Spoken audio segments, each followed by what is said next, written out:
রাসূলের কাছে একজন সাহাবী বলেন, হযরত জাবের রাদিয়াল্লাহু তাআলা তিনি বলেন, রমজান মাসের বান্দার জন্য কিছু হক আছে, কিছু আমল আছে। যেমন ভাবে জবানের রোজা আছে, হাতের রোজা আছে, পায়ের রোজা আছে, চোখের রোজা আছে, সব নিয়ম উদ্যমের রোজা আছে। আমার জবান দ্বারা যদি আমি বেশি বেশি গীবত করি, রোজা রেখে যদি আমি ঝগড়া করি, তাহলে আমার রোজাটা মাকরুহ হয়ে যাবে। যদি কোনো মুসলমান আমার সঙ্গে ঝগড়া করতে আসে, যদি আমাদের গালিও দেয়, আমি বলবো ভাই আমি রোজাদার। আমার নবী বলেছেন কেউ যদি রোজা রাখা ঝগড়া করে তার রোজা মাকরুহ হয়ে যায়। আমি তোমার সাথে ঝগড়া করতে আসি নাই, কথা বলার জন্য আসছি। আল্লাহ নবী বলেন রোজা অবস্থায় ঝগড়া করা মাকরুহ, রোজা অবস্থায় মানুষকে গালি দেওয়া মাকরুহ। এই জন্য রোজা অবস্থায় চোখের হেফাজত করা।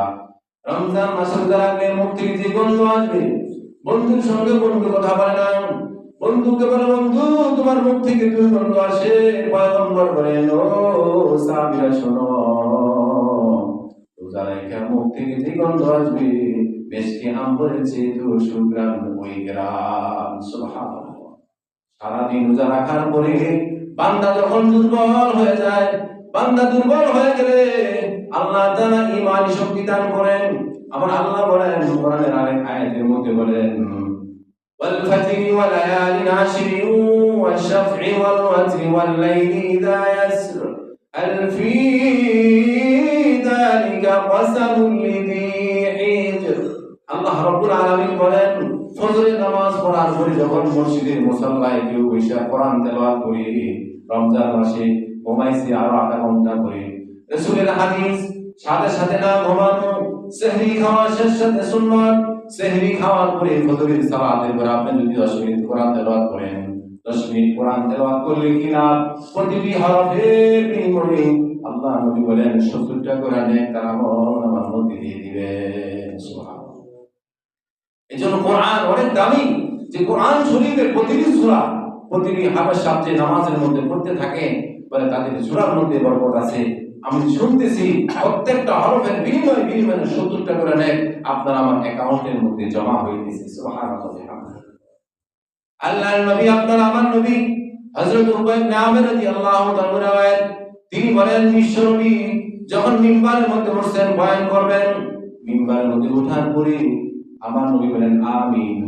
জিবরাইল যখন বলছে আমিন, ধ্বংস ওই ব্যক্তি যে ব্যক্তি রমজান পাইল সে রমজানের হক আদায় করলো না। দ্বিতীয় সিঁড়িতে পা রাখলেন, বললেন আমিন, জিবরাইল আমিন বললেন, নবী আমিন বললেন। 3 নাম্বার বললেন আমিন। সাহাবায়ে কেরাম নামাজের পরে আবু বকর সিদ্দিক দাঁড়ায় রয়েছেন, ডাকতে বললেন ইয়া রাসূলুল্লাহ, ইয়া হাবিবাল্লাহ, আল্লাহর নবী প্রতি জুমার নামাজ পড়ি, জুমার নামাজে কোনদিন দেখি না আপনি আমিন বলতে, আজকে আপনি আমিন বলতেছেন কারণ কি বুঝতে পারলাম না। আমার নবী ডাকতে বলেন আবু বকর বুঝবেন না, বুঝার মতো সময় আপনার হয় নাই, বুঝার মতো সময় হইলে একটু বলুন কমায় স্পিকার বড় করে দিয়ে একটু কমায়।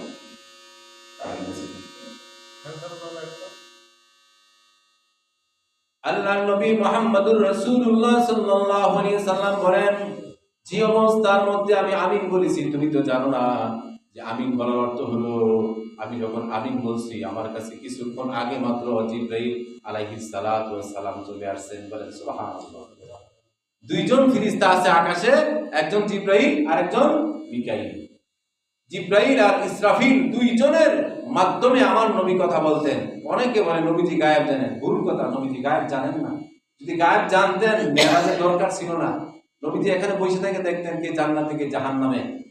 উম্মে হানির ঘর থেকে বাইতুল্লাহ থেকে বাইতুল মুকাদ্দাসে যাওয়ার কোনো দরকারই ছিল না। রাসূল গায়েব জানেন না। আল্লাহ তাআলা জিবরাইলের মাধ্যমে যাকে যা জানান নবীজি তা জানেন। আমিন বলার পরে আল্লাহর নবী বলেন ধ্বংস ওই ব্যক্তি যে ব্যক্তি রমজান পাওয়ার পরে, রমজান পাইছে কিন্তু রমজান পাওয়ার পরে রমজানের হক আদায় করো না, সেই ধ্বংস করে নাউযুবিল্লাহ। এ আবু বকর এই জন্য আমি বলছি আমিন।